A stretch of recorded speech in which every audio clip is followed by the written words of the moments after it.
հարգելի հեռուստադիտողներ, հարգելի հայրենակիցներ, ես Արկադի Վարդանյանն եմ եւ ինչպես միշտ վարում եմ մեր կիրակրոնյա զրույցները, քաղաքական զրույցները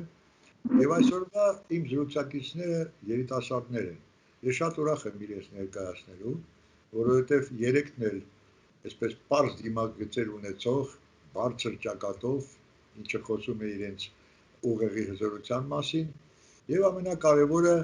ազգային ժողովրդավարական բևեռի մասնակիցներ են երեքն էլ։ Եվ այսպես այսօրվա իմ զրուցակիցներն են։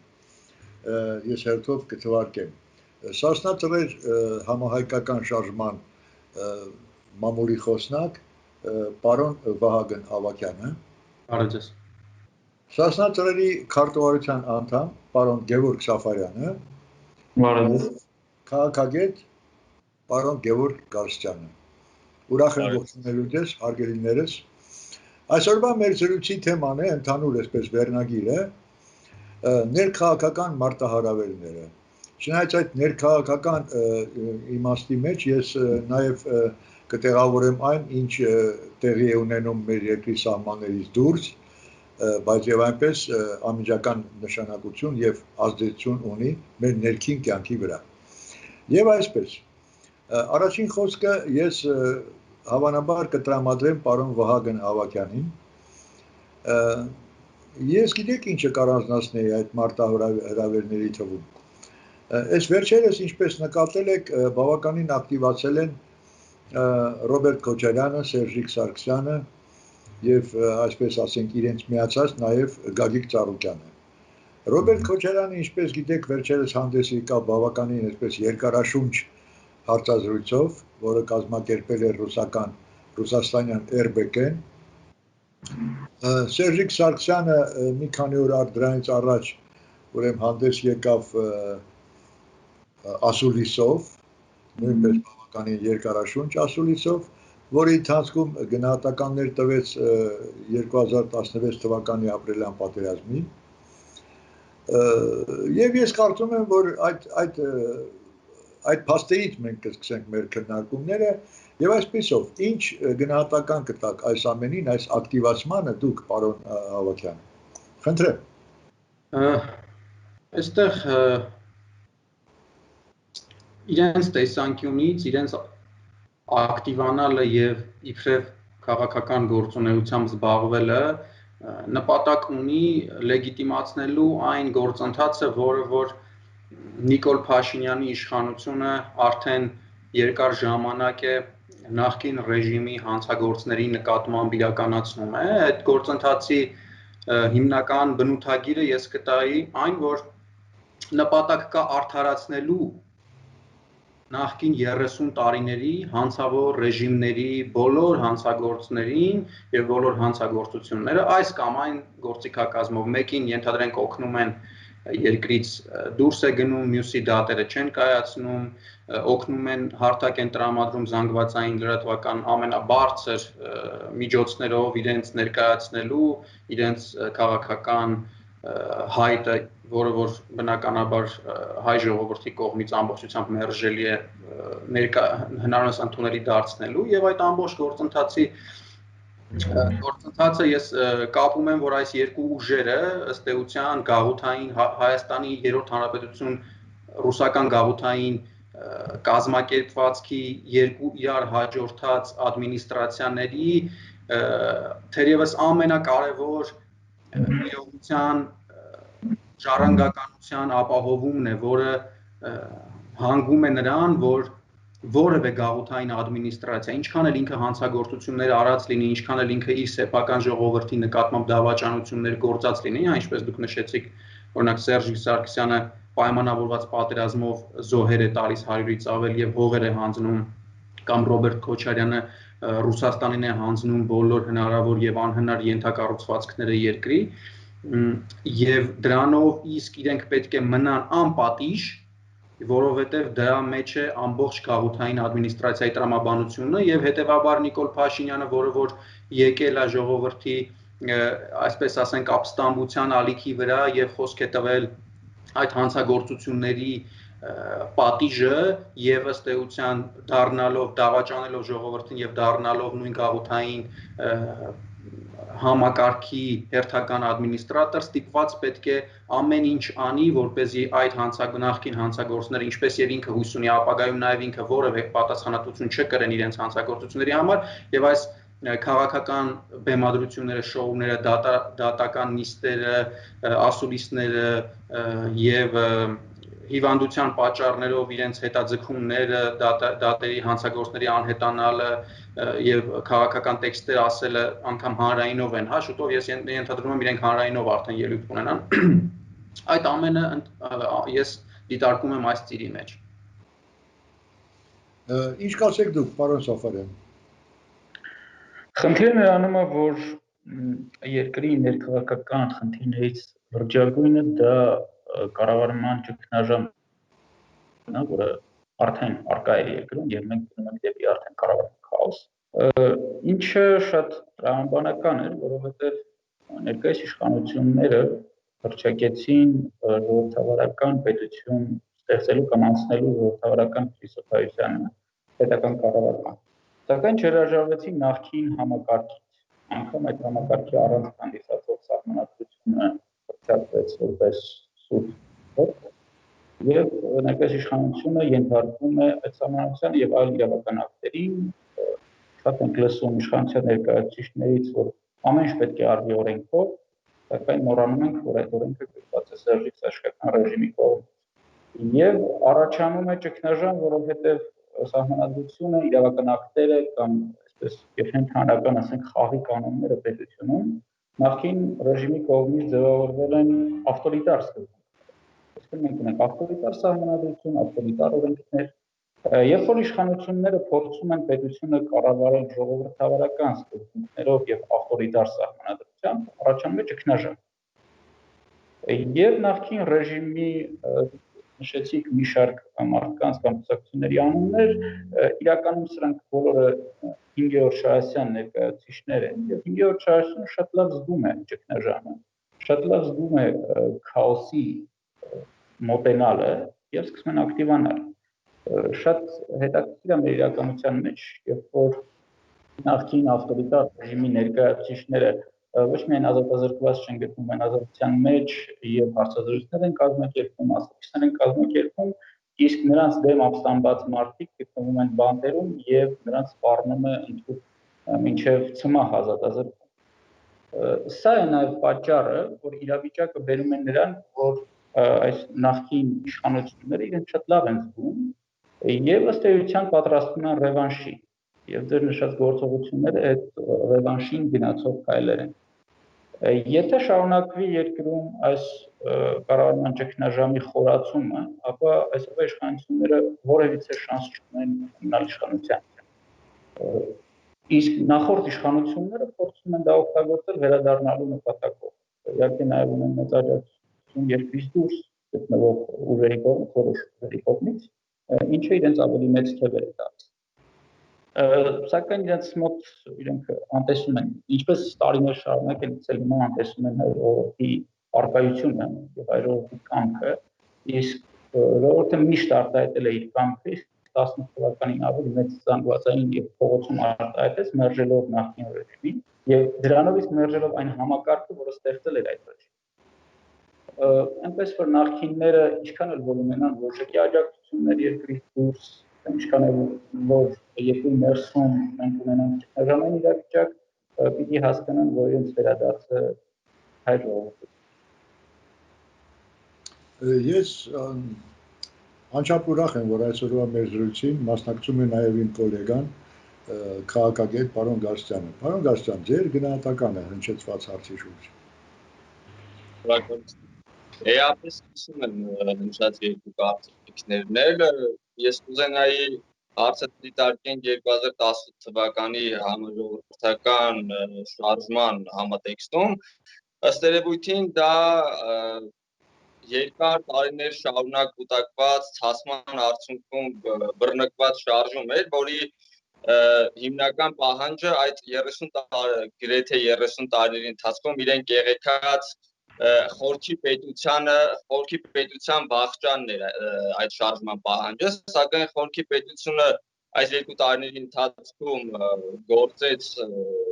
շատ լավ պահեց իր ողնաշարը, այսպես ասած, միգուցե ոչ առաջին դեմքերի միջոցով, բայց գործեց միայն այսպես ասենք հեղափոխության արդյունքում ձևավորված ուժը չգիտեմ, միգուցե հույս ուներ, որ պետք է մակերեսի իշխանության փոխելով որևիցե ցանկալի արդյունքի հասնի, սակայն դա բնականաբար չէր կարող իրականանալ, չիրականացվեց այդքան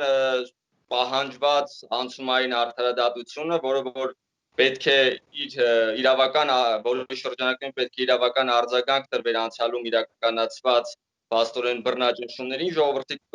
հանդեպ իրականացված այդ դեմքերը, որոնք որ պետք է փաստորեն այն դեմքերը, որոնց նկատմամբ պետք է իրականացվեր անցումային արդարադատությունը մնացին անպատիժ եւ ներկայիս հենց քաղաքական այդպես արդեն ակտիվությունը արդյունքն է հենց նրա, որ նրանք անպատիժ մնացին եւ հիմա բնական է փորձում են քաղաքական դաշտը նախկին վիճակին հանգեցնել բնական process է գնում, հա, կարող ենք ասել, որովհետեւ նաեւ եթե խոսում ենք ժողովրդավարական իշխանություն համարվելու հավակնություն ունեցող ուժի մասին, պետք է խոսենք, որ այդ ուժը պետք է նաեւ արտախորհրդանական քաղաքական դաշտի ձևավորման համար, առողջ դաշտի ձևավորման համար ջանք ու եռանջ չխնայի, սակայն այս իշխանությունները փաստորեն փորձեցին ամեն կերպ զսպել այն առողջ ուժերին, որոնք որ պետք է ներկայումս լինեին քաղաքական մրցակցության մեջ, իթիպս տասնատների թեկուս ամեն կերպ փորձվեց ուժեղ պոտենցիալ ունեցող քաղաքական կազմակերպությունների դիմաց, այսպես ասենք, փակել այդ ընթացքում այդ ժամանակահատվածը օգտագործեցին նախկին մերժված ուժերը, այսպես ասած, իրենց իմունիտետը բարձրացնելու, ոտքի կանգնելու համար եւ հիմա արդեն սպասված, այսպես ասած, հայտն են ներկայացնում։ Սա այս ամենը ավելի հակիրճ կարող ենք ասել, որ անպատժելիության արդյունք է, խորքի պետությունը շատ գերազանցապես գործում է, իր առաքելությունը գերազանց կերպով իրականացնում է եւ հիմա մնում է, այսպես ասենք, ժողովուրդը շոկային վիճակից դուրս գա, հասկանա, որ այն ուժերին, որոնց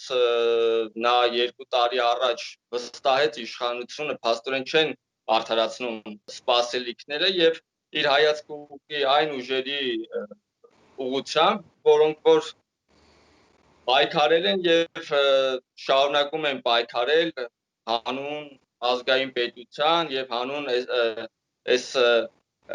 ճնշված վիճակի թոթափման։ Գիտեք ինչ, ես լիովին կիսում եմ իմ երիտասարդ գոլեգայի շուրթերով հնչեցված գնահատականը եւ միայն ցանկանում եմ հիշեցնել հետեւյալը, որ նախքան իշխանության գալը ընդդիմադիր պատգամավոր պարոն Նիկոլ Փաշինյանը բավականին հստակ եւ կտրուկ գնահատական էր տալիս այն փաստին, որ Հայաստանը դարձել է ԵԱՏՄ-ի անդամ եւ նա ասաց հետեւյալը, ես ուղղակի կարող եմ ցիտել, նա ասաց, որ այդ ԵԱՏՄ-ից բացի վնասից մենք ոչ մի օգուտ չունենք, բայց մենք տեսանք, որ իշխանության գալով նա կտրուկ փոխեց իր դիրքորոշումը եւ իլուր աշխարհի հայտարարեց, որ Հայաստանը ոչ մի միլիմետր փաստացի չի փոխի իր արտաքին քաղաքական դիրքորոշումները, այդ թվում նաև կշարունակի մնալ ԵԱՏՄ-ի կազմում։ Դե լավ, սա դնենք մի կողմ։ Մնացած բոլոր հայտարարությունները, որոնք սկզբունքային նշանակություն ունեն ինչպես հեղափոխության տրամադրության տեսանկյունից, այնպես էլ ժողովրդի սպասելիքների տեսանկյունից։ Դրանցից որևէ մեկը գոնե կյանքի կոչվել է, ինչպես եք կարծում դուք, պարոն Ավագյան։ Բնականաբար ողջախոհ մարդը, որը որ մի կողմ է դնում այն հսկայական ատելությունը եւ այն մեծ չարիքը, որ մենք տեսել ենք նախկին 30 տարիների ընթացքում, դա բազմաթիվ էմոցիաներ է մարդու մեջ առաջացնում, այդ հիշել են այդ ժամանակները եւ դրանց այդ հանցագործ մարդասպան ցեղասպաններից ազատվելը մարդու մեջ մի հսկայական դրական էներգետիկա է առաջացրել, դա շատ բնական է, որը ցավոք սրտի իհարկե կյանքի նկատմամբ դրական էմոցիա է, որը ցավոք սրտի գնալով սպառվում է էլի բնական պատճառներով։ Այդ էներգետիկան մեր ժողովրդին մեծամասամբ խանգարել է ինչ որ առումով, որ իրենք տեսնեն, որ գործող իշխանությունները, ովքեր հեղափոխական ճանապարհով վերցրել են երկրի ղեկը եւ բազմաթիվ հրապարակային խոստումներ են տվել, բոլոր այդ կարևոր համակարգային խոստումներին դավաճանել են եւ միակ տեղերը, որտեղ որ իրենք սկզբունքայնություն են պահպանել, կապված է եղել իրենց ֆիզիկապես իրենց աթոռի պաշտպանության հետ։ Այն բոլոր հանգրվանները, որտեղ որ կասկածի տակ է դրվել իրենց աթոռին մնալու հարցը, իրենք սկզբունքայինորեն փորձել են գնալ մինչև վերջ, ստացել են այն արդյունքը, որը իրենց պետք է եղել, սակայն դա այդ իշխանատենչության հիմքի վրա բնականաբար պետական կառավարման համակարգը նման ժառանգությամբ հնարավոր չի, որ այսինքն բարեփոխվի եւ ըստ էության մենք բոլորս գիտեք այս տարիների ընթացքում քիչ շատից հետևող իրադարձություններին քաղաքականության հետևող եւ կառավարման համակարգերից քիչ թե շատ ծանոթ մարդիկ կհասկանային, որ այն խնդիրները, որոնք որ հայ ժողովրդի առաջ կանգնում են բոլոր ոլորտներում, սկսած սոցիալականից մինչև անվտանգային, այդ խնդիրների պատճառը այն է, որ այն կառավարման համակարգը, որոնցով որ հայ ժողովուրդը կառավարվում է, հակոտնյա է հայ ժողովրդի շահերին, եւ այդ կառավարման համակարգը պահպանելը որևէ ձևով կարեւոր չի, դու կադրային ինչ փոփոխություններ ես անում, եթե այդ կառավարման համակարգը մնում է նույնը, ինքը, ինչպես պարոն Գալստյանը նշեց, իր խորքային փիլիսոփայությամբ, իր խորքային կառուցվածքով, իր գործունեությանն է լծված մնալու եւ իր գործն է կատարելու, որը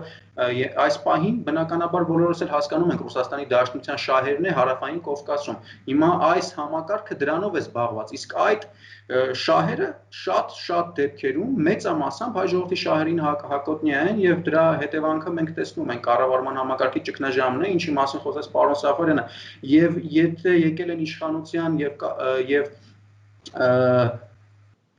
չեն հասկացել, ինչը ես բնականաբար չեմ հավատում դրան, պարոն Փաշինյանը բազմամյա փորձ ունի, որ խնդիրների պատճառը հենց բուն կառավարման համակարգն է եւ այն պետք է փոխվի, բնականաբար մենք ստանալու ենք իրենց իշխանությունը պահպանել ձգտող ժամավաճառների, ովքեր կարող են ինչ երևույթ էլ իրենք դրական փորձեն կատարել, փորձելու են այնքան մեծացնել, այնքան մարդկանց աչքը մտցնել, որ փորձեն պահպանեն այն դրական էներգետիկան, որը ժողովուրդը ունեցավ նախկիններից ազատվելուց հետո, ասենք ամենաակնառու օրինակը արդեն շատ չարչարկված, բայց շատ ակնառու ասֆալտի օրինակն է եւ զինվորների ինչ որ զորամասերում սննդի բազմազանության ավելացումը, ինչը ներկայացվում է որպես այս իշխանությունների ռազմավարական հաջողություններ, ինչը շատ ծիծաղելի է ցանկացած, չգիտեմ, անգամ աֆրիկյան երկրում երևի բռնապետերը դա որպես ռազմավարական հաջողություն իրենց կիսագրագետ ժողովուրդներին ցույց չեն տալիս, իսկ մեր պարոնները փաստորեն նրանց հաջողվում արդեն 2 տարի այդպես անցկացնել, իսկ իրական ռազմավարական խնդիրները, որոնց մասին իրենք իմիջիայլոց խոսում էին հենց հեղափոխության հարթակից դեռ վարչապետ չդարձած անցումային կառավարության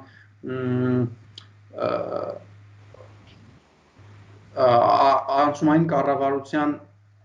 օրակարգի մեջ իրենք բազմաթիվ ռազմավարական հարցեր էին նշել, այդ թվում նաև անցումային արդարադատությունը, ընտրական օրենսգրքի փոփոխություններ,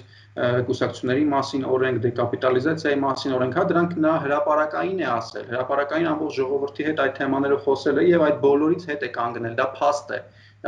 քաղաքական կարծիք չի, դա փաստ է, որը որ կա եւ այդ իրավիճակում առաջացած քաղաքական կոնյունկտուրան, քաղաքական համակարգը, որը 18 թվականի ներողություն 19 թվականի ընտրություններից հետո արդեն առաջացել է ըստ էության իր մեջ կրում է բոլոր այն չարիքները, որոնք որ մենք տեսել ենք նախորդ 30 տարիների ընթացքում եւ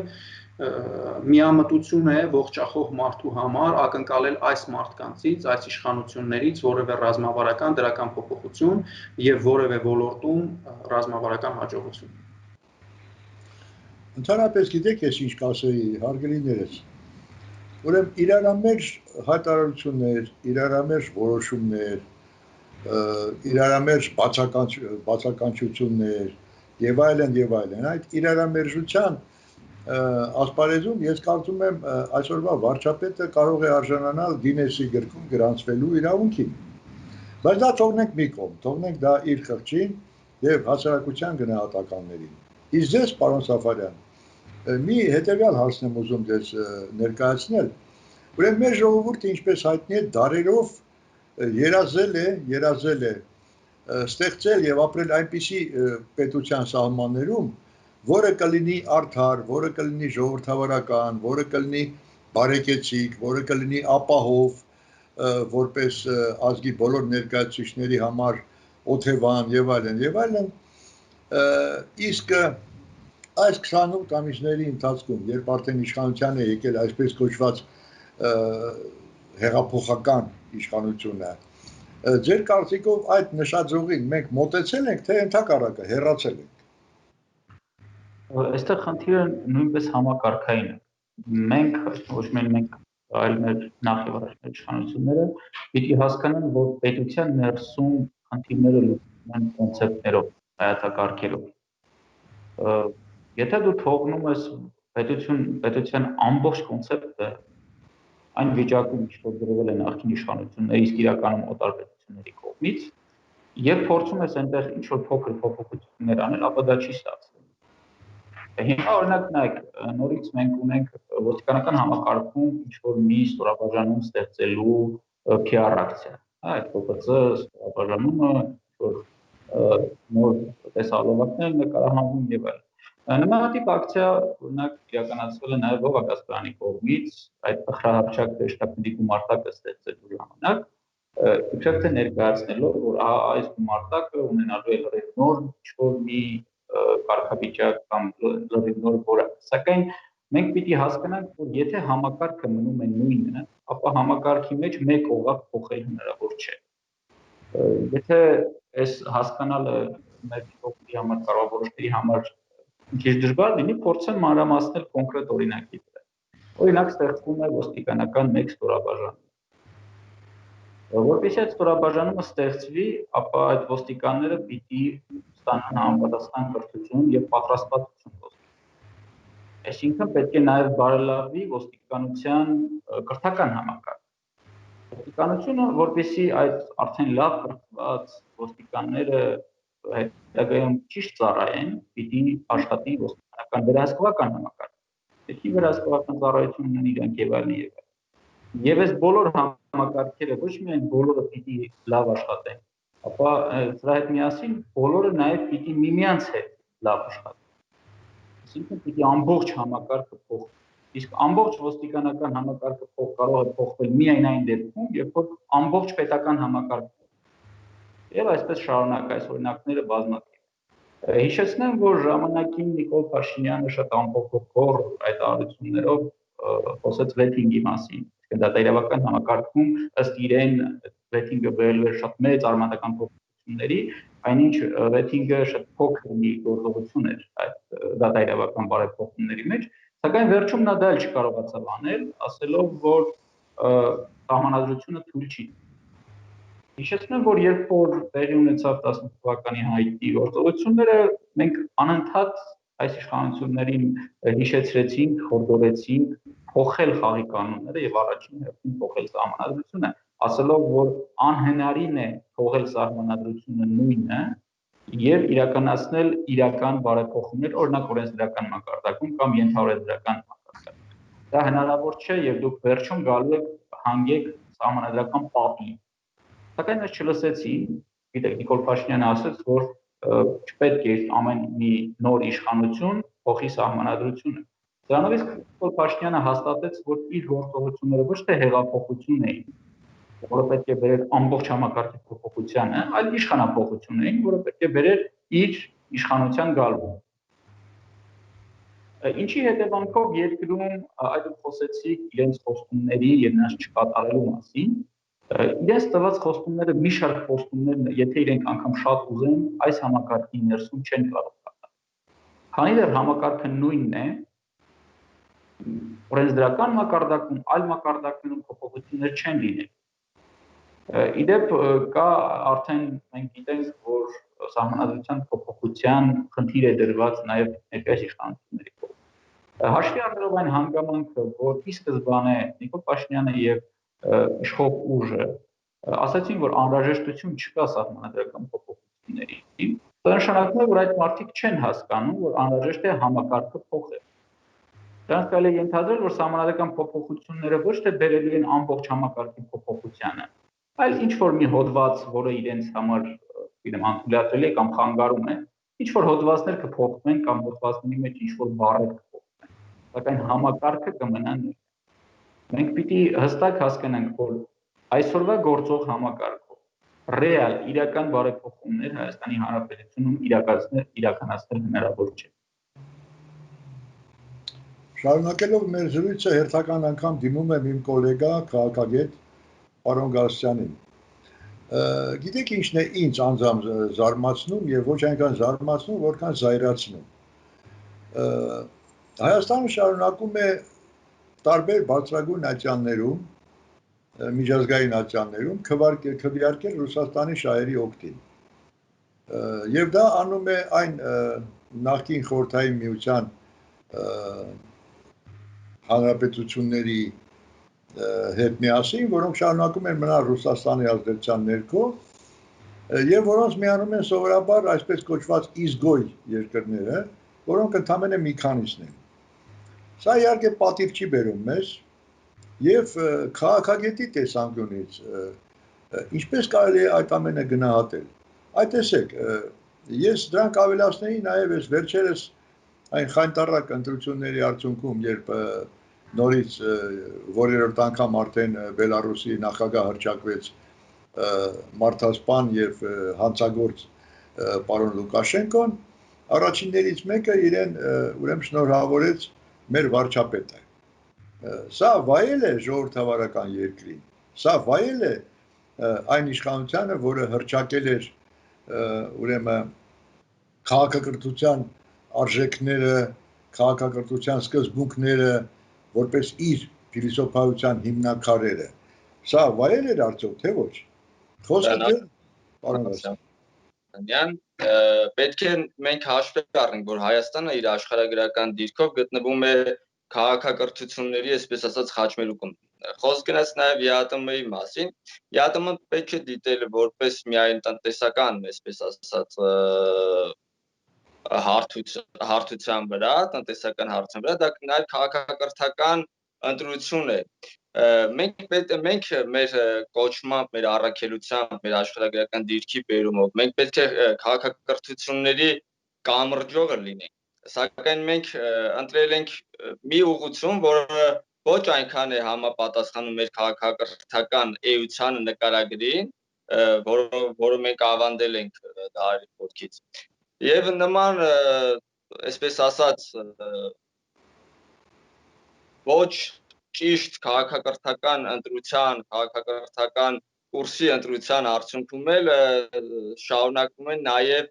նման անհեթեթ մեր ազգային դիմակցին ոչ միայն ներկայիս իրավիճակին քաղաքական ժամանակահատվածին, այլ առհասարակ մեր ազգային դիմակցին խորթ,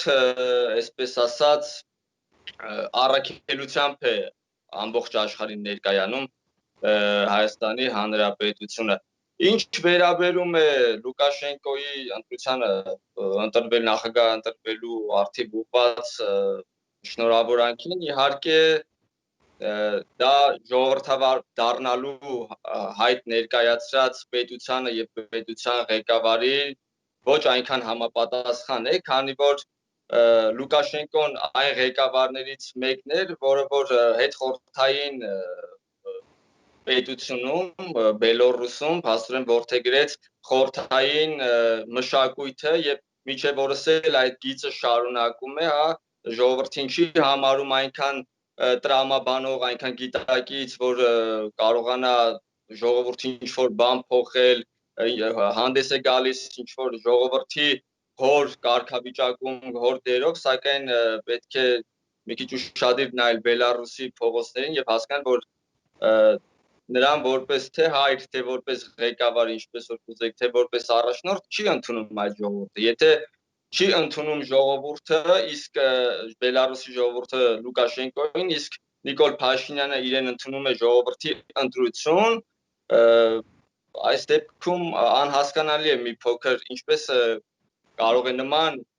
չասենք հեղափոխական առաջնորդը, որտեղ շատ կասկածելի է նրա հեղափոխական առաջնորդի կերպարը, թե ինձ համար, թե շատերի համար,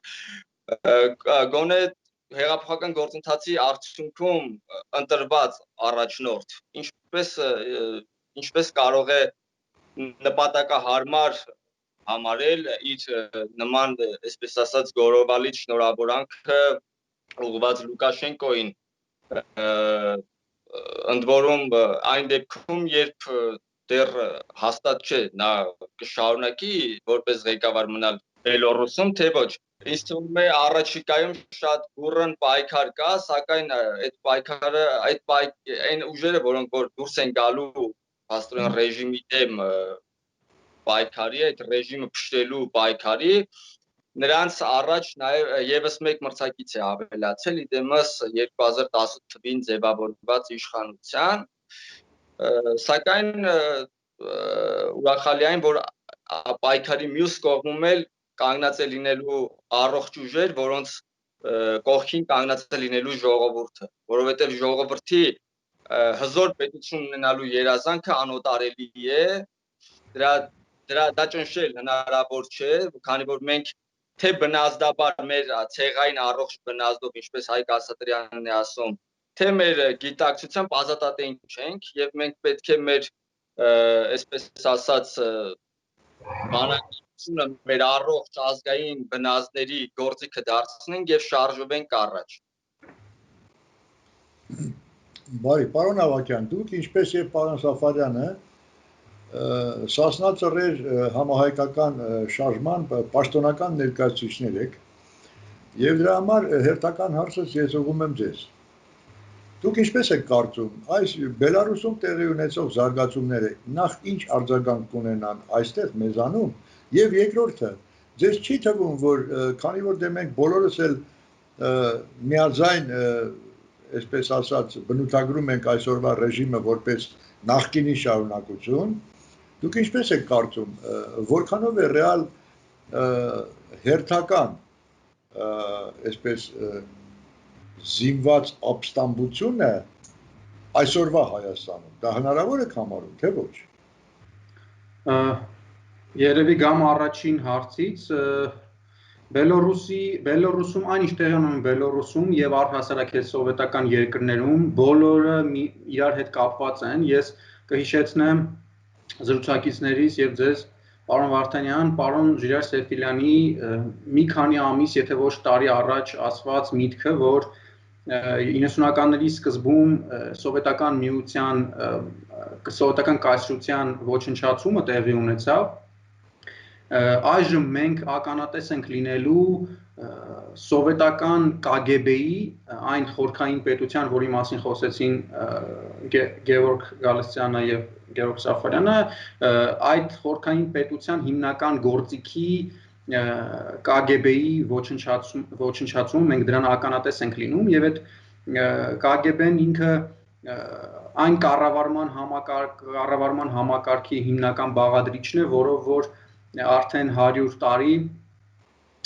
ենթադրաբար կարելի է նաև պրոյեկտել Ռուսաստանի, Հայաստանում ներկայության տարիների վրա, այն ժամանակ բնականաբար չէր անունը, այլ հաստատություններ էին դա համակարգում, բայց ընդհանուր առմամբ կարելի է բնորոշել դա բռնության գործիք Ռուսաստանի հարևան ժողովուրդների նկատմամբ եւ մենք տեսնում ենք, որ այդ համակարգը շատ լուրջ ճգնաժամի մեջ է եւ ականատես ենք լինում դրա ոչնչացմանը եւ Բելոռուսում ըստ էության Ռուսաստանի այդ կայսերական ամբիցիաների, այդ կագեբեական կառավարման համակարգի ամբիցիաների շատ հզոր եւս մեկ հարված է հասցվում Բելորուսի ժողովուրդը այլևս չի ցանկանում շարունակել ինտեգրվել այն չարիքի կայսրությանը, որի ուղղությամբ քայլեր էր անում Լուկաշենկոն նախկին 25 տարիների ընթացքում եւ ըստ էության Մոսկվան այս կամ այն կերպ փորձելով հիբրիդային լուծումներ, ժամանակավոր լուծումներ գտնելով հետսովետական երկրներում փորձում է երկարաձգել իր ազդեցությունը, ինչը տեղի ունեցավ Հայաստանում, բոլորիս աչքի առաջ իրենք ըստ էության ունենալով ծրագիր Սասնա ապստամբությունից հետո կառավարման համակարգի նման մասշտաբի ճգնաժամի հաղթահարման համար Կարեն Կարապետյանի բերելով ուղիղ վարչապետ փոխելով, ուղիղ այստեղի պատասխանատուին փոխելով փորձում էին այդ ճգնաժամը հաղթահարել, բայց ստացվեց այլ բան, ընդհակառակը էլ ավելի խորացավ իրենց համար այդ ճգնաժամը, Նիկոլ Փաշինյանը ըստ էության իրենց պլանների մեջ չէր մտնում եւ իրենք միայն ժողովրդի պարտադրանքից հետո ստիպված եղան արդեն աշխատել առանձին Նիկոլ Փաշինյանի հետ եւ պետք է ասել ինչպես Գևորգ Գալստյանը նշեց բավականին հաջող աշխատեցին բավականին լուրջ քայլեր այսինքն ճնշումներ իր վրա գործադրելով այնպես են արել որ որևէ ռազմավարական առումով հաջողություն այս երկու տարիների ընթացքում հայ ժողովուրդը չի ունեցել սակայն ընդհանուր գլոբալ պատկերը կարծում եմ բոլորիս ակնհայտ է որ տեղի է ունենում ուրեմն սովետական KGB-ի եւ սովետական կառավարման այդ համակարգի ոչնչացում եւ դրա շատ լավ օրինակ է Բելորուսը, շատ լավ օրինակ է Ուկրաինան, Վրաստանը, Հայաստանը, մենք բոլորս պետք է գիտակցենք, որ այդ ժողովուրդները մեր եղբայրներն են եւ նույն պայքարի մեջ են մեր հետ ըստ էության ազատվելու այդ չարիքի կայսրությունից, գիտեք, այս օրերին շատ հաճախ մեր քաղաքական այսպես ասած կիսատ պրատ դաշտում տգետ շատ երևույթներ են սպրդում մասնավորապես մեղադրանքներ Ուկրաինայի ժողովրդի դեմ թե ինչու են իրենք զենք վաճառում թե ինչու են իրենք պրոադրբեջանին նկատի ունեմ պրոադրբեջանական քաղաքականություն վարում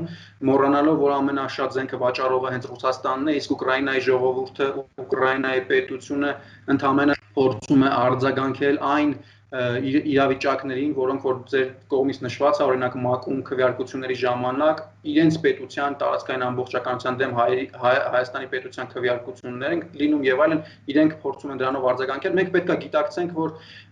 վրացի, ուկրաինացի, բելորուս ժողովուրդների հետ մենք նույն կռվի մեջ ենք եւ այդ կռիվը KGB-ի համակարգի ոչնչացումն է եւ ժողովրդավարական ազգային ուժերի եւ ազգային պետությունների ձևավորումն է։ Դառնալով ձեր երկրորդ հարցին, ես կասեմ հետեւյալը, որ զինված ապստամբության հնարավորություն կարելի է դիտարկել բարձր այն դեպքերում, երբ այն աստիճան ծայրահեղ վիճակներ առաջացներ գաղութարարը, որ իր բռնության ներքո գտնվող ժողովուրդներից մեկի համար բերեր անդառնալի հսկայական կորուստներ, ինչը որ արկա էր 2016-ի ամռանը ապրիլյան պատերազմից հետո երկրորդ ապրիլյան պատերազմի փուլ էր նախաձեռնվել։ Մենք գիտենք, որ հայտնի Լավրովյան պլանն էր շրջանառվում 5+2 ազատագրված շրջանների հանձնման, բայց բնականաբար այնտեղ դիվանագետները չէին կարող սևը սպիտակի վրա գրել, որ դա գիտեք ինչ այստեղ ով էլ գա իշխանության նման լեգիտիմություն չի ունենալու, որևէ մեկը իրավունք չի ունենալու եւ երբեք չի կարողանալու ստորագրել փաստաթղթեր, որոնք որ կենթադրեին հողերի հանձնումներ ազատագրված հայ ժողովրդի արյամբ եւ հետեւաբար իրենք մտածել էին ամենանենգ եւ ամենաստոր ձևով դա անել, պայմանավորված պատերազմով հանձնել եւ ապրիլյան պատերազմից հետո մենք գիտենք, որ հուլիսին Սերժ Սարգսյանը արդեն երկրորդ անգամ, երկրորդ շրջայցով գնացել էր Մոսկվա, եկել էր Ստեփանակերտ, գիտենք, որ Ալիևը եւ Էրդողանն էին հանդիպումներ ունեցել Պուտինի հետ Մոսկվայում եւ այդ երկրորդ շրջափուլը ըստ էության ենթադրելու էր կոլապս արդեն եւ հայ ժողովուրդը որևէ քաղաքական գործիք չուներ այդ օրերին մենք կարող ենք հիշել Նիկոլ Փաշինյանների դիքը, կարող ենք հիշել բոլոր քաղաքական ուժերը ըստ էության համակերպվել էին եւ հուլիսի 16-ին Ստեփանակերտում վկայություններ կան այդ հանդիպման մասնակիցների, որ Սերժիկ Սարգսյանը ստիպել էր եւ այնտեղ բացառությամբ մեկ հոգուց մնացածը համաձայնություն էին տվել, որ այո, մենք ըստ էության հանձնում ենք եւ հուլիսի 17-ին տեղի ունեցավ այն, ինչը որ մնալու է հայ ժողովրդի պատմության մեջ որպես պատմական փրկություն, ես այդպես կանվանեմ, իհարկե մեր օրերում ժամավաճառ իշխանիկների օրերում իրենք ամեն ինչ կանեն, որ այդ ապստամբության հերոսները ամեն կերպ դատվեն, ամեն կերպ նրանք ստորացվեն, ամեն կերպ նրանք մեկուսացվեն, որովհետև համակարգը իրենք համակարգի մաս են, իսկ համակարգի համար այդ մարդիկ թշնամիներ են։ Բայց այսօր դառնալով արդեն ձեր ուղիղ հարցին, ես բացառում եմ, շատ քիչ եմ հավանական եմ համարում, որ հայ ժողովուրդը նորից զենքի կդիմի, որովհետև ըստ էության հենց Բելոռուսի դեպքերը նաև եկան վկայելու եւ հենց այստեղ 18 թվականի դեպքերը մեր մոտ եկան վկայելու, որ այդ համակարգը այլևս չունի այն հզորությունը, որ պարտադրի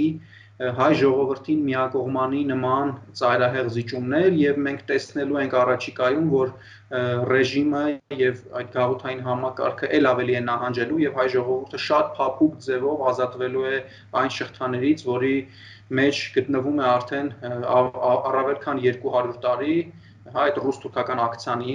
եւ դրանով լեգիտիմացված իբրև թե լեգիտիմացված ռուս-թուրքական պայմանագրի ակցիաներից մենք առաջիկայում տեսնելու ենք, որ շատ հեշտ փափուկ ձևով ազատվելու ենք։ Բրավո, պարոն Ավագյան, բրավիսիմո։ Ես նույնպես պատասխանեի այդ հարցին, իսկ հիմա դիմում եմ պարոն Սաֆարյանին։ Այդտեսեք, մենք խոսեցինք ավելի ճիշտ իմ զրուցակիցները այսօրվա խոսեցինք KGB-ի մասին եւ ես կամա թե ակամա հիշեցի ամերիկյան նախագահ Ռեյգանի բնութագրումը, որը խորհրդային միությունը կոչեց ուրեմն չարիքի կայսրություն։ Եվ այդ կայսրության ողնաշարը, ինչպես դուք ճիշտ նշեցիք, եւ դուք եւ պարոն Գաստյանը, միշտ եղել է KGB-ն։ Սկզբից դա Ձերժինսկու ժամանակաշրջանից սկսած դա ՉԿ-ն էր, հետո դարձավ KGB, հիմա էլ դարձել է FSB։ Բայց մենք տեսնում ենք, որ Ռուսաստանում էլ այս FSB-ն քայլ առ քայլ կորցնում է իր ազդեցությունը, եւ այս վերջին իրադարձությունները, որոնք կապված էին ընդդիմադիր գործիչ Ալեքսեյ Նավալնու հետ, ինչպես արդեն գիտեք, գերմանացի մասնագետները հայտնաբերել են իր օրգանիզմում նովիչոկ, այսպես կոչված թունավոր միջոցի հետքեր եւ տիկին Մերկելը բավականին կոշտ ու կոպիտ Ռուսաստանից հիմա պահանջում է համապատասխան այդ զազրելի իրողության վերաբերյալ։ Այնպես որ KGB-ն sense tendenz վաղ թե ուշ իհարկե անհետանալու է եւ հայտնվելու է պատմության աղբանոցում եւ ես լիովին համաձայն եմ ձեզ հետ, որ իհարկե այլևս զինված ապստամբության կարիք չի լինելու, որովհետեւ ինքը մեջից այդ փտած կայսրությունը մեջից ժանգոտված լինելով ինքն իրեն է քայքայելու եւ փլուզվելու է եւ մասնատվելու է։ Իմ մտահոգությունը այլ բան է առաջացնում, գիտեք ինչ, մենք ինչպիսի տեսք ենք ունենալու, մենք ասելով ես նկատի ունեմ այսօրվա Հայաստանը, վաղը մյուսօր Ռուսաստանը փլուզվելու է, միևնույն է, ես միշտ դա ասել եմ եւ պատրաստ եմ միշտ կրկնել, եւ դա այնքան էլ հեռավոր ապագայի հարց չի։ Պուտինյան ռեժիմը իհարկե արդեն հոգեվարքի մեջ է, դա ամեն ինչով զգացվում է, այդ թվում նաև նովիչոկի օգտագործումը Ալեքսեյ Նավալնու դեմ, այդ մասին է վկայում, եւ իհարկե այսպես կոչված ռուսական աշխարհը, որը ծնվել է, այս արտահայտությունը ծնվել է Պուտինի այսպես հիվանդոտ երևակայության մեջ, ռուսական աշխարհ կոչվողն էլ է փլուզվում, արդեն վաղուց ճաքեր է տվել եւ այլն։ Եվ այդ փլատակներում մենք չհայտնվենք։ Դուք ինչ ասեք, պարոն Սաֆարյան, ինչ պետք է արվի։ Մեր հասարակությունը ինչպիսի գաղափարախոսություն պետք է որդեգրի, որ այսօրվա իշխանությանը ստիպի շատ փափուկ, ինչպես ասաց պարոն Ավագյանը, շատ փափուկ ու հանգիստ հեռանալ քաղաքական ասպարեզից եւ իր տեղը զիջել ազգային ժողովրդավարական արժեքներով առաջնորդվող ուժին։ Ասեք Ձեր հարցի պատասխանը դա պետական մտածողությունն է, որը ցավոք սրտի մեր ազգի մեջ օբյեկտիվ պատճառներով բավականին թուլացել է։ Չմոռանանք, որ մենք հարյուրամյակներ շարունակ պետություն չենք ունեցել եւ մարդկանց մոտ ավելի շատ զարգացել է տոհմական կամ ընտանեկան արժեքները, ինչը վատ չէ, շատ լավ է, սակայն պետական մտածողությունը նահանջել Սա շատ կարևոր է, որ հասարակությունը ինքը զգա իրեն տեր սեփական պետության։ Այո, մենք փողոցներում կարող ենք գոռալ մենք ենք տերը մեր երկրի, սակայն հետագայում եթե մեր երկրի հետ կապված որևէ խնդիրներ կան, մենք դա չենք համարում մեր անձնական խնդիրը։ Այստեղ շատ հետաքրքիր է, եթե այն հանգամանքը, որ երբ որ մարդու տան վրա մի փոքր ճաք է առաջանում կամ իր մեքենայի վրա մի փոքր խազ է առաջանում, մարդը սկսում է անհանգստանալ եւ այդ հարցերը սկսում են լուծել։ Սակայն երբ որ այդ մեծ խազերը առաջանում են իր պետության վրա, մարդիկ համարում են, որ դա իրենց խնդիրը չէ։ Այսինքն այդ փողոցներում շատ լավ է, որ մարդիկ գոռում են մենք ենք տերը մեր երկրի, սակայն այդ երկրին պետք է տեր կանգնեն։ Հասարակությունը պիտի դառնա պետականամետ։ Հասարակությունը պետք է այլևս երբեք իր համար տերեր չգա։ Երկրի ներսում թե երկրից դուրս։ Մենք մեր պայքարի ընթացքում բազմաթիվ անգամ լսել ենք մարդկանցից, ովքեր որ ասում են, թե մի լավ թագավոր գա մեզ տեր կա։ Կամ միջազգային հարաբերությունների մեջ խոսում են, թե լավ մեզ տերով է կանգնելու Ռուսաստանը պիտի մեզ տեր լինի, թե ԱՄՆ-ն պիտի մեզ տեր լինի։ Հասարակությունը պիտի դառնա ինքնիշխան իր մտածողության մեջ եւ տերեր չգա։ Շատ կարևոր է նաև ինչ վերաբերում է միջազգային հարաբերություններում տերման գալուն եւ փրկիչման գալուն, շատ կարևոր է որ հասարակությունը հասկանա, որ որևիցե մեկը չի գալու իրեն փրկի։ Վերջերս նաև որոշակիորեն նույն այդ դեպատը թե ռուսը չլինի թուրքը մեզ կուտի փիլիսոփայության մեջ ակտիվացավ, երբ որ եղան որ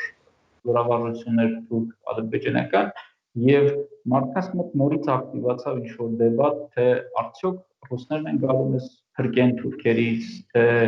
ամերիկացիներն են գալու, թե չինացիներն են գալու կամ այլ մոլորակայինները։ Մեր հասարակությունը պիտի հասկանա, որ ոչ մեկն էլ չեն գա։ Եվ այստեղ շատ կարևոր մի հանգամանք կա, որ դա շատ բնական հասարակությունը պիտի հասկանա, որ ոչ մեկը չեն գալու եւ ոչ էլ որ մեկը պարտավոր է գալ։ Որևիցե մի երկրի զինվոր չի գալու Հայաստանի համար մեռնի։ Որևիցե մի երկիր իր պետական շահը չի ստորադասելու Հայաստանի պետական շահը։ Այսինքն մարդիկ պիտի հասկանան, որ մենք ենք այս երկրում ապրում, մենք ենք այս երկրի տերը եւ եթե ինչ-որ մի խնդիր լինի այդ թվում նաեւ պատերազմական գործողություններ, անկախ նրանից թե մեր վրա հարձակվող ուժը ինչքան հզոր է եւ մեծ, մենք պիտի նրա դեմը առնենք։ Եվ սա բնական է, որովհետեւ որևիցե մեկը չի գալու մեր փոխարեն դա հասարակ Եթե թույլ տաք, կներեք պարոն Վարդանյան, եթե թույլ տաք ես պարոն Սաֆարյանին մի փոքր լրացում անեմ, ներողություն եմ խնդրում, որ ընդմիջեցի։ Այո, խնդրեմ։ Տեսեք, ես ամբողջությամբ համաձայն եմ պարոն Սաֆարյանի ասացի հետ, բայց շատ կարևոր է, որ նույն պետական մտածողությունից է բխում հասկանալ աշխարհում արկա ուժերի դասավորվածությունները, այդ ուժերի շահերը եւ գտնել ռազմավարական ձեր շահերի հետ համընկնումներ ունեցող ուժերին եւ նրանց հետ փոխգործակցությամբ շատ հաճախ դիվանագիտորեն անգամ դիվանագիտական մակարդակում չեզոքացնել այն սպառնալիքները, որոնք որ կարող էին եւ իրականություն դառնալ։ Մասնավորապես թուրք-ադրբեջանական հնարավոր ագրեսիայի պարագայում Ռուսաստանի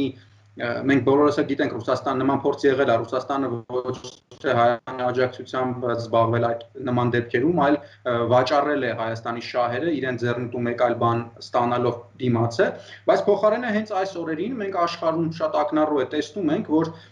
ձևավորվել է հակաթուրքական մի հզորագույն կոալիցիա, իդեմս Ֆրանսիայի Կիպրոսի, Հունաստանի, Արաբական Միացյալ Էմիրությունների, մենք գիտենք, որ այնտեղ Թուրքիայի ներսում կա հսկայական քրդական գործոն, մենք գիտենք, որ Սիրիան է փաստացի պատերազմի մեջ իրենց հետ եւ գիտենք, որ Ամերիկայի Միացյալ Նահանգներն է Կիպրոսին աջակցության արդեն հայտնել պետդեպի ղեկավարի մակարդակով, ուզում եմ ասել, որ մենք մեր մտքում միշտ ունենք, որ մենք խեղճ ընկած ենք շատ ուժեղ թուրքական ակցիանի մեջ, բայց իրականում քարտեզին նայողը այսօր կտեսնի, որ թուրքական հանրապետությունը գտնվում է շատ ծայրահեղ թշնամական պետությունների շրջափակման մեջ եւ այդ պետություններից մեկը լիիրավ կարող է լինել Հայաստանը եւ այդ հզորագույն ֆինանսատնտեսական եւ ռազմական կոալիցիայի հետ համագործակցաբար կարող է չեզոքացնել ցանկացած սպառնալիք, որ կարող է գալ Թուրքիայի կողմից։ Սա իմիջիալոց, որովհետեւ մենք շատերս մտածում ենք, թե իհարկե սարդարապատում ենք աշխարհին ցույց տվեցինք, որ ինքնուրույն կարող ենք մեր երկիրը եւ մեր ժողովուրդը եւ մեր արժանապատվությունը պահել, բայց ունենալով ինքնիշխանություն, որը որ այսօր ցավոք չունենք, ամբողջությամբ վաճառել ենք ռուսներին, եթե մենք ունենայինք ինքնիշխանություն թուրք-ադրբեջանական սպառնալիքի չեզոքացման, ես վստահ եմ ձեր նման փորձառու քաղաքագետները, Արա Պապյանի նման, Գարեգին Չուքազյանի նման փորձառու քաղաքական գործիչներն ու դիվանագետները հազար ու մի կապերով կկարողանային Հայաստանին բերել քաղաքական այդ կարևորագույն քարտեզի վրա եւ չեզոքացնել այդ սպառնալիքները։ Նորից ներողություն խնդրում, որ ընդհատեց։ Խնդրեմ։ Ընդհանրապես գիտեք ինչ, պատահական չի, որ այս վերջերս որոշ մեկնաբաններ մեր այսօրվա առաջնորդին, պարոն Նիկոլ Փաշինյանին Կրեմլի հարսնացու են անվանում։ Բայց եւ այնպես, գիտեք ինչ, ես կարծում եմ եզրափակիչ խոսքը պետք է հնչի քաղաքագետի շուրթերից եւ դրա համար այդ եզրափակիչ խոսքի իրավունքը ես տրամադրում եմ պարոն Գալստյանին։ Պարոն Գալստյան, ամփոփենք ձեր շուրթերով, ձեր պատկերացմամբ, ամփոփենք ինչպես ներքաղաքական, այնպես էլ արտաքին քաղաքական մարտահրավերները, որոնք ծառացել են մեր երկրի, մեր ժողովրդի, մեր ազգի առջև։ Խնդրեմ, ձեր եզրափակիչ խոսքը։ Շնորհակալություն շատ գնահատականի համար եւ կարևորելու համար իմ կարծիքը, ուրեմն սովորաբար արտաքին քաղաքականության հետևում այսպես են ասում, ներքին քաղաքականությունն է կանգնած։ Քանի դեռ մենք մեր պետության համար առաջնահերթություն համարվող հարցերը սահմանում ենք ոչ այնքան մեր ազգային շահերի տեսանկյունից, այլ նույնացնում ենք պետք է նշել, այո, Ռուսաստանի Դաշնության շահերի համատեքստում են կառուցում մեր շահերը, քանի որ մենք մեր կարգավիճակը սատելիտային է, ցավոք սրտի, մենք պետք է մեր ներքաղաքական խնդիրները հաղթահարենք, համակարգային խնդիրներ փոխենք, պետք է թոթափենք այս մրուրը, որը որ կարծրանում է 30 տարիների ընթացքում մեր ինքնիշխանության վրա, եւ արդեն նոր գեոպոլիտիկ, այսպես ասած, հարթության վրա մեր դիրքավորման հարցերը լուծենք, ճիշտ նկատեց պարոն Ավագյանը, քաղաքական մեգամակարդակում շատ որոշիչ եւ առանցքային հիմա դասավորություններ եւ գործընթացներ են իրականանում, որից ցավոք սրտի մենք չենք կարող ցանկալի չափով օգտվել եւ մեր շահերը իրացնել, քանի որ մենք ունենք ինքնիշխանություն հաստատելու խնդիրը։ Քանի դեռ մենք մեր որոշումները, մեր հարաբերությունները, մեր արտաքին միջպետական հարաբերությունները, միջազգային հարաբերությունները չենք իրականացնում մեր գոյաբանական, մեր պետության շահերից դրդված, դրանցից չենք բխեցնում այդ որոշումները եւ քայլերը, ցավոք սրտի մենք անմասն ենք մնում այդ ամեն ինչից։ Այսպես ասած, մեր աչքի առաջ ամբողջ աշխարհը խառնվում է իրար նոր աշխարհակարգի, այսպես ասած, շեմին ենք կանգնած մենք, սակայն կղզիացած վիճակում է։ Մեր ներկայիս վիճակը կղզիացած վիճակում է, նոր փուլ ենք մտնում ներքաղաքական խժդժությունների, ինչպես նկատվեց 5-րդ շարասյունը, որը որ շատ ակտիվ է գործում եւ որը որ այն մեծ, այսպես ասած, ատոմներից է, այդ խորքային պետություն կոչվող մոլեկուլի ամեն կերպ մեզ փորձում է հետ քաշել այդ անցանկալի մշակույթի, անցանկալի հոգեբանության խորքը մենք ներկայումս ունենք նախ խնդիր մեր ներքաղաքական հարցերը լուծելու առանց որի հաղթահարման մենք չենք կարող մեզ որպես աշխարհաքաղաքական, այսպես ասած, գործոն դիտարկել, քանի որ միջպետական հարցերում ինքնիշխան հաստատուն որոշումներ կայացնելու համար նախ պետք է դու ներսից ինքնիշխան լինես։ Եթե քո պետությունը, քո պետական ինստիտուտները գտնվում են, այսպես ասած, քեզ ամեն կերպ ստրկացնել փորձող ուժերի ճիրաններում, դու քո արտաքին քաղաքականությունը իրացնելիս անչափ կաշկանդված ես։ Մենք խոսեցինք զրույցի ընթացքում նաև անցումային արդարադատության մասին, մի շարք այլ հիմնափոխումների մասին, որ խոստացվել էր հեղափոխության օրերին։ Այդ համատեքստում կուզեմ ցանկանամ խոսել, անդրադառնալ մի փոքր այդ ժամանակահատվածում 2010-19 թվականներին մեծապես իրականացվող եւ դրսեւորվող այն վերաբերմունքի, որը որ արևմուտքի արևմտյան քաղաքակրթություն կրող կառույց միջազգային կառույցների եւ պետությունների կողմից էր, այդ ժամանակ եթե մենք հիշենք թե Եվրամիության եւ թե Եվրոխորհուրդ մյուս այն փաստորեն կառույցները, որոնք որ վեր են հառնել հիմքում ունենալով արևմտյան քաղաքակրթությունը, այս դեպքում ես բնավ չեմ ասում, որ մենք պետք է միանշանակ արևմտյան քաղաքակրթության կրող լինենք, սակայն մեզ ձեռք մեկնվել է այդ կողմից, այդ ուղղությունից ձեռք մեկնվել է, որից մենք չօգտվեցինք, որը շատ նուրբ դիվանագիտական դիսկուրսի միջոցով էր մեզ փորձվում հասցվել, սակայն քանի որ ժողովուրդը մասնագետ չէ, նա պարտավոր չէ ամեն ակնարկը կամ ենթատեքստը հասկանալ, ժողովուրդը բնականաբար ժողովրդի մեծ հատվածը չնկատեց այդ ակնարկները, անցումային արդարադատություն իրականացնելու հարցում ձեռք մեկնելու հայտ ներկայացվող դիսկուրսը չհասկացավ, իսկ իշխանությունները ամեն կերպ փորձեցին այլափոխել այդ խոսքը եւ մեզ կտրեցին այդ հնարավորությունից, քանի որ անցումային արդարադատություն իրականացնելու համար միայն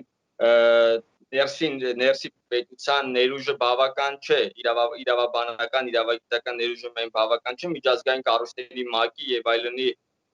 ներգրավվածության արդյունքում նաեւ պետք է իրականացվեր անցումային արդարադատությունը եւ դրանից բխող արդեն մյուս արդեն բարեփոխումները եւ հիմնափոխումները մենք այդ պահին այդ շանսը կորցրեցինք, հիմա պետք է գիտեք ինչ ժողովուրդը մի ամբողջական օրգանիզմ է,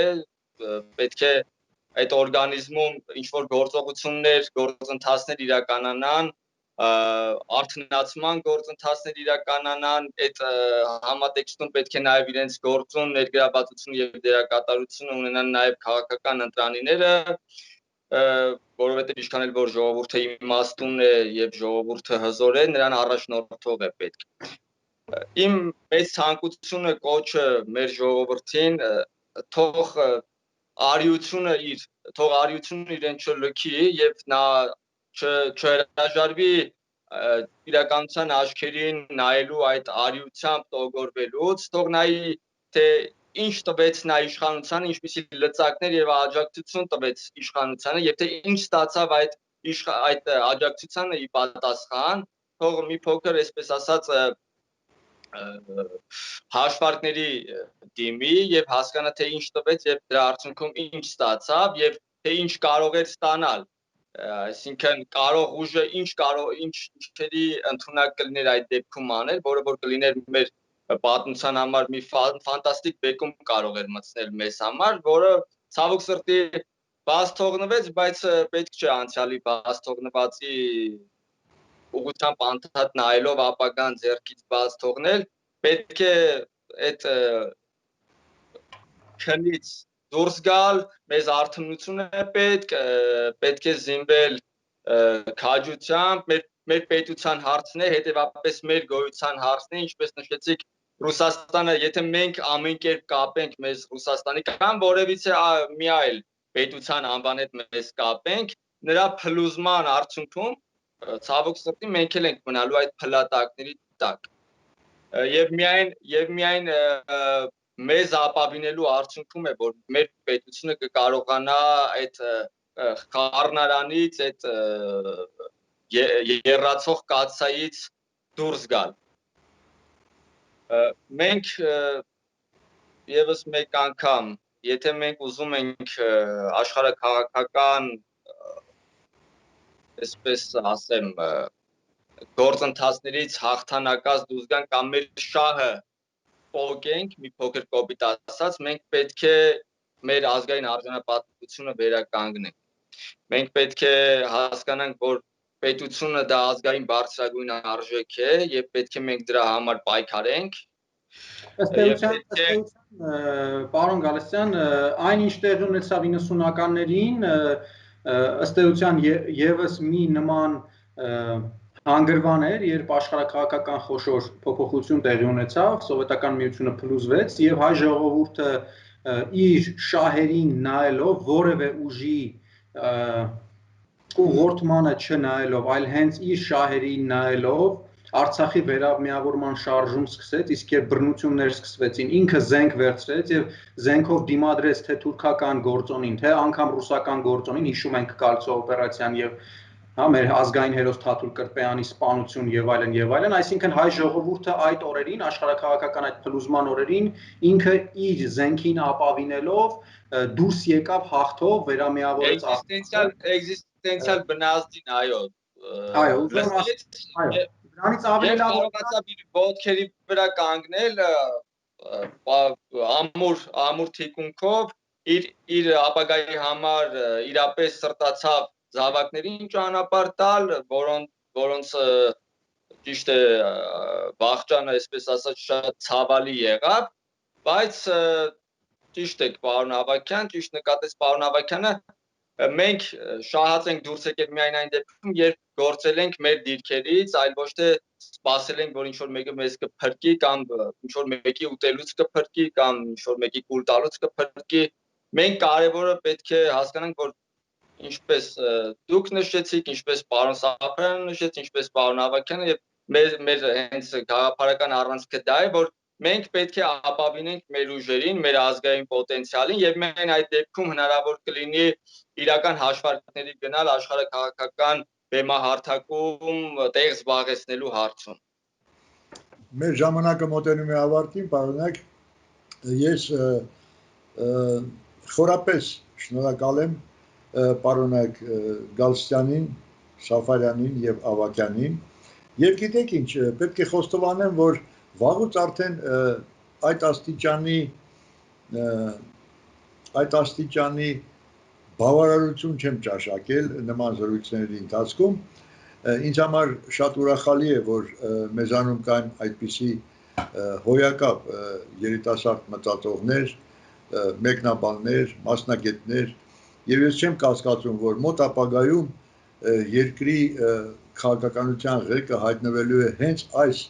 ուրեմն սերնդի ձեռքերում եւ ես իրենց հաջողություն եմ մաղթում եւ մեկ անգամ եւս շնորհակալություն եմ հայտնում այսօրվա մեր դինամիկ զրույցի համար։ Դինամիզմը իհարկե բնորոշ է երիտասարդներին եւ ես կարծում եմ, որ հետագայում մենք նույնպես մեր զրույցների որպես մասնակիցներ կհրավիրենք այս հոյակապ երիտասարդներին։ Շնորհակալություն ձեզ, պարոնակ,